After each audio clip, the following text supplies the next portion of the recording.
नमस्कार दोस्तों, स्वागत है शोमुज बैलिज की और एक हेल्थ वीडियो में। इस वीडियो में बात करेंगे साइपॉन सिरप के बारे में। साइपॉन सिरप क्या है और एक्चुअली साइपॉन सिरप एक एग्जाम्पल है।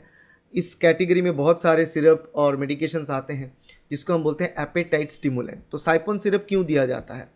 जब किसी इंसान को जनरली एक प्रॉब्लम जो नज़र आता है कि खाना और पर्टिकुलरली भूख लगना एक नॉर्मल हैबिट है हमारे। भूख लगता है तो हम खाना खाते हैं, तो उससे धीरे धीरे ठीक हो जाता है। कुछ एक सेकंड का रिफ्लेक्स है, खाना खा लेते हैं, भूख ठीक ठाक बढ़ जाता है, तो we are okay to go. मगर कब क्या होता है कि कुछ लोगों में भूख लगना ये कम होने लगता है। तो भूख लगना जब आपको कम होने लगेगा तो ऑटोमेटिकली आप कम खाना खाओगे, कम लोगे खाना। कम खाना लोगे तो ऑटोमेटिकली बॉडी कम खाना प्रोसेस करेगा, कम न्यूट्रिशन मिलेगा बॉडी की सेल्स को, और धीरे धीरे जो है बॉडी की वेट वो घटेगा। अब जनरली भूख का कम हो जाना एक इंडिकेशन होता है कि शरीर में कुछ प्रॉब्लम चल रहा है, क्योंकि नॉर्मली ये तो कोई सिर्फ एक इंडिपेंडेंट बीमारी नहीं है, मगर बहुत सारे बीमारी के साथ ये जुड़ा हुआ है। जैसे कि डाइजेस्टिव सिस्टम की बहुत सारी बीमारी, मैं आपको कह सकता हूँ कि अगर कोई इंसान में कॉन्स्टिपेशन है, उनमें भूख कम लग सकता है। रेगुलर कॉन्स्टिपेशन जो बहुत कॉमन बीमारी है, उसके साथ कह लो कि IBS IBD, उसमें भी भूख कम होता है। ठीक है, जिसमें आप देख सकते हो कि IBS में पर्टिकुलरली इरिटेबल बाउल सिंड्रोम, वहाँ पे लोगों का वेट लगातार गिरता है क्योंकि वो खाना ठीक से नहीं खाते हैं, क्योंकि भूख कम होने लगता है। उसके साथ साथ अगर खाना खाते तो उससे डायरिया ट्रिगर होता है, तो लोग खाना खाना बंद कर देते हैं, तो वेट रिड्यूस होता है, वज़न घटता है। तो ये सारी चीज़ आता है। उसके साथ साथ अगर किसी को कोई सर्जरी है, सर्जरी के बाद एक होता है कि वेट लॉस एक टेंडेंसीज रह सकता है। कुछ लोगों में एक टेंडेंसी था होता है, कोई सिंपल सर्जरी हो, गॉल ब्लैडर सर्जरी, उसमें भी होता है, या फिर कोई कॉम्प्लिकेटेड सर्जरी हो, उसमें भी। तो ये अगर होता है कि धीरे धीरे बॉडी के वेट रिड्यूस होना, उसके साथ टायर्डनेस आना, उसके साथ ये जो खाने की जो इच्छा वो धीरे धीरे कम होता रहना। और खाने की इच्छा अगर किसी को कम होगा तो आप ज़बरदस्ती उनको खिला नहीं सकते, क्योंकि वो प्रोसेस नहीं कर पाएगा, उसको डाइजेस्ट नहीं कर पाएंगे, राइट।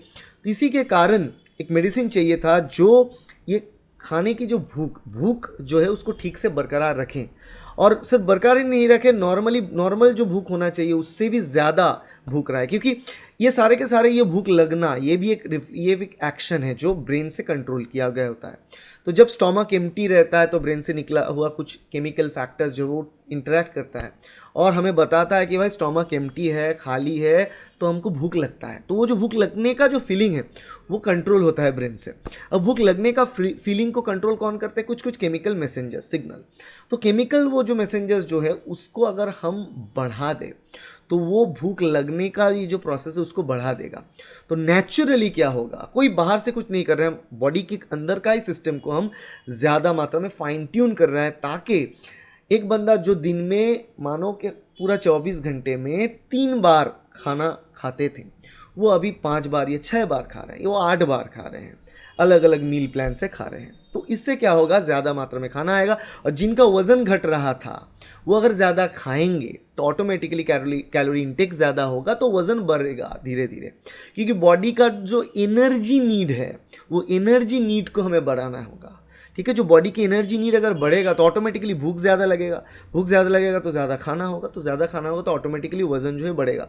अब ये बात है, आज दुनिया भर के लोग स्ट्रगल कर रहे हैं कि वज़न घटाए कैसे, मगर बहुत से लोगों में ऐसा भी है कि वज़न बढ़ाना होता है, बीमारी में होते हैं, यहाँ पर वज़न बढ़ाना चाहिए। अदरवाइज जो बॉडी वेट है नॉर्मल वेट से नीचे चला जाता है, अंडर वेट हो जाता है, न्यूट्रिशन का अभाव जो कमियाँ होता है, राइट, मेल न्यूट्रिशन, उसको फिक्स करने के लिए भी ये चाहिए होता है। तो वहाँ पर जाके साइपॉन सिरप के जैसे मेडिसिन काम आता है, जो नेचुरली बॉडी में ये जो भूख आने की जो प्रोसेस है उसको इंक्रीज करता है। कैसे पर्टिकुलरली एनर्जी रिक्वायरमेंट बढ़ाकर भूख बढ़ा देता है, तो ऑटोमेटिकली इंसान जो है ज़्यादा खाना खाएंगे और ऑटोमेटिकली उनका वज़न बढ़ेगा। और वज़न यहाँ पर बढ़ेगा तो नॉर्मली क्या होगा, वज़न बढ़ने का यहाँ पे सिग्नल, मतलब नॉर्मली कुछ बीमारी में मेरा खुद की एक्सपीरियंस है, ड्यू टू सेवरल प्रॉब्लम्स मेरा वज़न घट रहा था, तो मैं भी उस हिसाब से बॉडी को ट्रेन किया कि इसको भूख ज़्यादा है, ज़्यादा बार खाना खाना है, तो इस हिसाब से खाना खाने के साथ आपके वज़न को बढ़ाना पड़ता है। एनोरेक्सिक जगह अगर कोई बंदा हो जाए, एनोरेक्सिक का मतलब होता है कि बॉडी वेट बहुत कम होने लगना,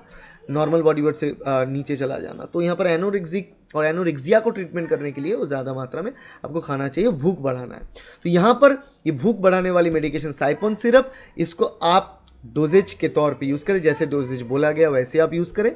और यहाँ पे यूज़ करना मतलब नॉर्मली आपको जनरली दिन में 2 बार या 3 बार ये दिया जाता है साइपॉन सिरप को लेना। जैसे आपको कहा गया वैसे यूज़ करिए। प्रिस्क्रिप्शन मेडिकेशन है, ऐसे नहीं कि ओवर द काउंटर है। ऑल्दो अगर जान पहचान की मेडिसिन शॉप पे तो देते हैं, मगर generally it's a prescription medication. Side effects की बात करें साइपॉन सिरप की, तो साइड इफेक्ट्स उतना कुछ है नहीं, क्योंकि इसमें कुछ कुछ कंपोनेंट्स ऐसे रहते हैं, इससे कारण हो सकता है कॉन्स्टिपेशन हो। बहुत रेयर साइड इफेक्ट्स है ये, side effects are very very rare, पहले मैं बता देता हूँ, मगर फिर भी हो सकता है कॉन्स्टिपेशन, ड्राइनेस इन माउथ, मुंह के अंदर जैसे ड्राइनेस होना, और उसके साथ साथ एक टायर्डनेस सा फील होना, एक ऐसा लगना कि आपको नींद आ रहा है, ठीक है, एक डिजीनेस, ड्राउजीनेस जिसको हम बोलते हैं, टायर्ड से फील होना, और ऐसा लगता है कि बार बार आपको नींद आ रहा है। तो इसके कारण इस मेडिकेशन जब आप लेंगे, इस मेडिसिन आप लेंगे साइपॉन सिरप को, आप थोड़ा ध्यान में रखें कि ड्राइव करते हुआ ये चीज़ को, और उसके साथ साथ आपको अल्कोहल इसके साथ नहीं लेना चाहिए, क्योंकि अल्कोहल और साइपॉन सिरप दोनों मिलाकर आपको ज़्यादा नींद में सुला सकता है, तो उसको लेकर आप इसको कंसर्न में रहें। बाकी का चीज़ तो नॉर्मल है। This is a very safe and good medication, बहुत अच्छा मेडिसिन है, सेफ मेडिसिन है, खुद की जो भूख है उसको इंक्रीज़ करने के लिए। तो इसको ट्राई करें और इससे आपको बेनिफिट ज़रूर मिलेगा। सो चलते हैं, मिलेंगे अगले वीडियो में। वीडियो अच्छा लगे तो वीडियो को लाइक करना, शेयर करना अपने दोस्तों के साथ, कलीग के साथ, और सब्सक्राइब करें इस चैनल पे, ताकि ऐसे वीडियो आपको फ्यूचर में मिलता रहे। Thank you, bye.